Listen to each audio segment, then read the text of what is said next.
The studio was a really interesting project. When Julie and I started talking about the set, my first moment was, oh wow, how am I going to fill this up with this style, in the vein of Frank Lloyd Wright? You can't even find the furniture. I knew really early on that we were going to design and almost fabricate all the furniture within that office building. And, we talked a lot about graphics and posters and the history of the building, started breaking down each room, get a lot of details of the building. I didn't want it to be too whimsical, but we just really worked on like the history of the building. The posters were a really great way to sort of sell the colors and the history of all the movies that the studio had made.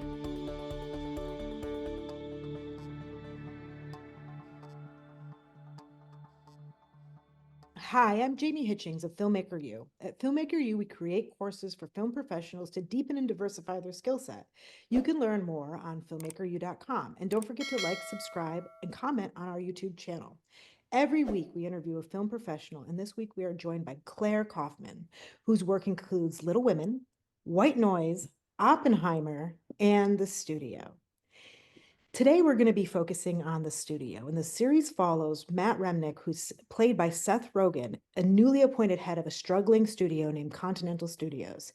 And he's tasked with reviving the studio's glory days. And Matt's navigating this world of modern filmmaking and balancing creative aspirations with corporate pressures. Thank you so much for being with us here today, Claire. I really appreciate it. Thank you. Thanks for having me.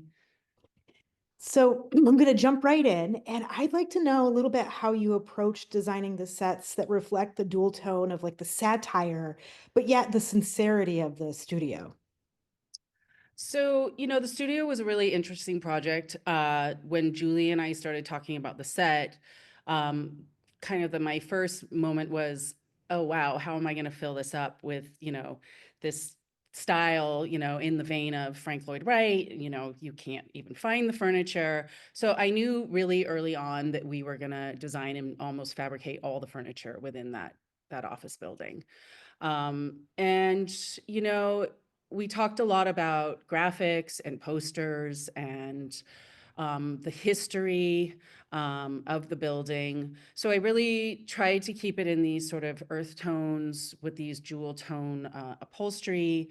And then, we just sort of started breaking down each room and tried to get a lot of details of the building. Like if you look at the 14-foot conference table, I inlaid all the wood to kind of mimic the design of the tiles that she had done. We went as far as, all the chairs around the table. I didn't want chrome in there, so we powder coated all the chrome into a bronze color. So I don't know if that really explains your question, but that just is sort of like, I didn't want it to be too whimsical, but we just really worked on like the history of the building. There was a whole cabinet. I don't know if you really see it in any episodes, but it had all those old movies from the 30s with memorabilia and all the Emmys and, Academy Awards that had been won over the years. So, and then I think the posters were a really great way to sort of sell the colors and the history of all the movies that the studio had made. I sort of got into VFX by accident. I always had a technical interest in photography and especially as it relates to movie making. There's something magical about the ability to believe something is happening when it isn't. So I went as a live action producer into a company called Bob Abel and Associates. Then I would have to, have a meeting about how do we do this effect that's in this commercial, and I never got the straight answer I was looking for. I have camera knowledge, so it's like, since it's kind of ambiguous, why don't I just grab a camera and we'll try it out. You have to figure out what tells the story and use every trick in the book to solve your problem. I am Rob Legato, and this is my course on visual effects.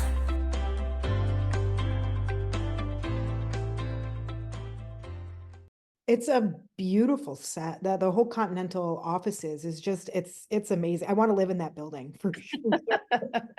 I think the biggest compliment we get is people say, "Oh, I didn't know there was a building like that at Warner Brothers," and we're like, "We built it on a stage." Yeah, that's amazing. And to your point about the chairs, I noticed the chairs, and when I was watching this, I was trying to watch it from, kind of a set perspective. And yeah, the chairs just fit beautifully with everything. There's these chairs with these higher backs. Yeah. And I was blown away by them. You could have told me Frank Lloyd Wright designed them and I would have believed it.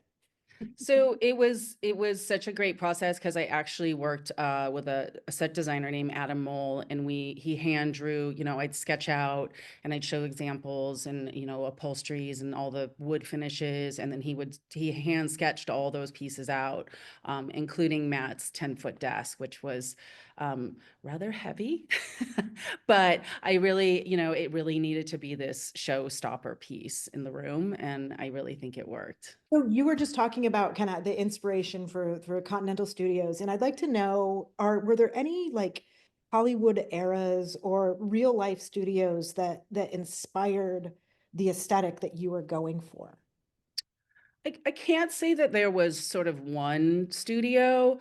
I really did look at the history of Warner Brothers, Paramount, the big ones. And again, just tried to bring in like the big fixtures down in the lobby on the ceiling. Those kind of leaned into this Art Deco vibe. Um, just it was a little bit of a mishmash because I did also want to say, maybe over the years some things had been upgraded, but the majority of the pieces were sort of left over from, the 30s, 40s kind of idea. Yeah, there's a throwaway line in one of the earlier episodes about Patty spending, I don't know how many millions of dollars like redoing the space. It Right. was, oh geez, I would have loved to seen like photos. Well, you know what I mean, fictitious photos of what it looked like before. Because Right, right. Patty's got some style. Oh yeah. That was another really fun part of the show, was going to all these incredibly iconic locations, and wanting to do right by the location, but then also wanting you to believe that Patty lived in that house and that Matt Remick lived in that house. So it was a whole other part of the show that was really amazing to research and decorate. So I noticed that the visual language of the office space of Continental Studios is very bold. And then we go to something like Patty's house, and Patty's house is kind of very open and um, brighter. And then we go to Matt's house, and Matt's house is almost kind of like a maze where you kind of have to figure out where you're going. Can you talk a little bit about their personal environments? So with Patty, obviously that house is so iconic and beautiful. I really didn't feel like I needed to bring a lot in there, but I worked really hard to sort of give her a very soft palette. There were a lot of creams and mauves and just the right upholstery, and just really trying to pick pieces that were almost standalone for that house. And then with Matt's house, I wanted everything very angular and very sharp. We went with the idea after talking with Seth that, Matt spent very little time there. It wasn't, a lot of personal items. So I didn't want it to feel staged, but I just wanted it to feel like, a bit almost like the studio, a bit Crip like. He's not there a lot. He doesn't spend a lot of time there. He's out doing his mat stuff. To me, it felt lived in but lonely, if that makes sense. Kind of, Yes, yeah. well, thank you. That is what we were aiming for. There you go. You got it for sure. And a funny thing about that, this is not necessarily in your wheelhouse, but their personal spaces kind of almost reflected their wardrobes. Like some of the colors that I saw Patty wearing, I swear I saw in her personal space, and Seth has that darker kind of tuxedo and everything. I was like, gosh, that kind of represents almost their personal space as well. So. It's like I said to you earlier, it was really one of the most collaborative projects I've ever worked on. And Julie, the production designer, and Cami, the wardrobe costumer, we all worked. I make boards for everything, and I have trays with all the finishes, carpets, wallpapers, furniture, wood tones. And so you get a real sense, and we worked very closely, it felt like, with with Cami to make sure that, these people were kind of represented. We gave everyone a palette, I should say. And it does really work. And it's one of the great times, when you're super collaborative on a project and you see all those moving pieces come together. It's really great. I felt like you guys were all very congruent. Like when I was screening it, I was like, they have to just have this like locked in relationship to where they're all just collaborating with each other. Yeah, and that ran through even to lighting and everybody. I worked really closely with the rigging electric. They were amazing and phenomenal to work with. We talked about everything. And so it was just when you get, it's always so gratifying when you're on a project and you get all these pieces come together and it really, all of a sudden you've got movie magic, and it's fun to watch. And I'm watching it in real time with everyone. So it's I look forward to Wednesdays. So let me ask you, was there any specific scenes or locations that might have had unexpected challenges from a set decorator standpoint? Definitely one that we haven't actually aired yet, but we loaded into the Beverly Hilton for the Golden Globes, and the window for that was obviously very small. And that was really that was a lot of preparation and a lot of all the departments working together, because the construction had to go in and lighting had to go in and I had to go in and florals had to come in, and that was a tricky location for sure as far as load in, and really having sort of 24 hours to do the red carpet, which is actually a pink carpet. And so it was tight. And it's great though, because there was a plan and luckily everything went to plan. So, and I'm happy with the way it turned out. That was an amazing set, but what was more amazing is how many people were in that set. Like it was very much believable as the Golden Globes, if you ask me. Great work. I'm sure you probably didn't sleep for that 24 hours. Yeah, there was, yeah, a lot of coffee.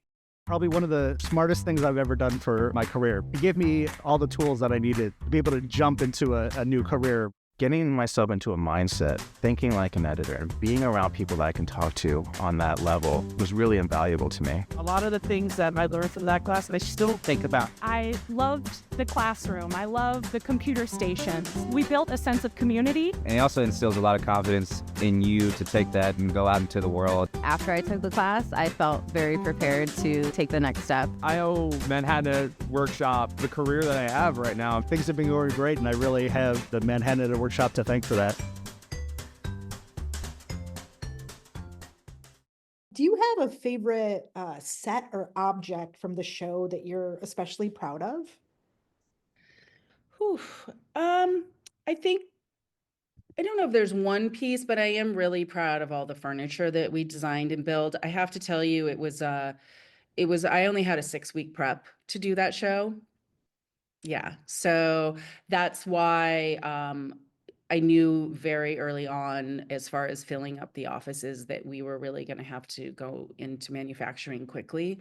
So I actually had, I will tell you, one of the things I loved about doing the studio was working at a studio, because I had the metal department, I had the wood shop, I had drapery, I had upholstery, and then I had another furniture maker doing Matt's desk and some of the other coffee table pieces. And then I had, another person doing desktops. And we picked a trim early on, and sort of that's what all the furniture is trimmed out on. So you had this, it kind of all worked together. So I think just the amount that we were able to pull off in such a short prep, from conception to design to manufacturing, I'm really proud of how well the pieces turned out. That 6 weeks is an amazingly short time for how congruent everything looks. You are amazingly talented. Oh, well, thank you. Appreciate that. I'm blown away. Like I can't do anything in 6 weeks, let alone. All those years of commercials I did. There you go. Yeah, get you going. Yes. How was working on the studio compared to working in other projects in terms of creative freedom and tone? You know, it's the same, but it's different because it's just I had longer to sort of think about the sets. And working in television, this is the first time I've ever done a 30-minute single camera show, and it was definitely fast paced. So it is different and having to think on your feet a little bit more. And that's why I tried to get so much out in the beginning, and I did just sort of say, let's do this palette and this palette and this palette. But you're kind of going through it while you're working on the show. Whereas in a movie, you have a lot of that stuff sort of figured out before you ever start shooting. So what advice would you give an aspiring set decorator if you could tell them something that might help them going into this field? I think what works best for me is being very organized. I might sort of work in an older school way. I take every set and have the art department give them in a 1/4-inch plan, which I then draw in every single piece of furniture and have all the layout done. And it really helps me understand what's coming into the room. So I don't have to get 3 sofas, and I don't have to think, it's great for my guys, and they have a floor plan and they can sort of lay in all the big pieces before I ever show up, especially when you're working on something like the studio. I was over here and over here and over here. Uh, and I think really being able to work with other departments is also very important. Having an understanding about lighting and having an understanding about drapery, and really being able to envision all those things and what the final set is going to look like, which I really try to pride myself on. And then really one of the things that I love the most is, for me, is all in the details. And it doesn't, sometimes it's very few details and sometimes it's a lot of details. And I really just want people to believe, even if it's a built set, when they walk in there, they believe that they're in that room. And I think that really helps everyone on the project. Well, being familiar with your work, not knowing I was familiar with it, but being familiar with your work after I looked at your IMDb page, everything is believable. I would have to say everything. Big fan. Aw, thanks. Well, It's funny though, but it's like, we did a movie like Little Women, and, we talked a lot about, we weren't doing a documentary. We did push the envelope a little bit, and we did try to, you know, you know, make an interesting movie, and push the colors and all those things. So it was really fun. what I'd like to know is what's your guilty pleasure film or television show? It could be something that's like your comfort show, or maybe something that you come back to, or something that you're embarrassed to admit you watch. What is it? Well, I would probably say I would watch anything on HGTV. That fits. That really fits. And it's really true. And maybe some crime shows once in a while, but I really I love to be inspired by all kinds of different things. I'm still have a collection of books, and I get magazines, and I'm always watching shows, and I watch old movies, and it's really amazing where the inspiration can come. And really my favorite thing is being boots on the ground and being in antique stores and going to prop houses and walking, because sometimes I'll spot something that I wasn't even thinking about, and then all of a sudden the whole set comes together because I found this one perfect thing. So, Well, that's it for this week. You can check us out at filmmakeru.com or follow us on Instagram at filmmaker_you. I'm Jamie Hitchings, and thanks for watching, and thank you, Claire. thanks again for having me. Really appreciate it.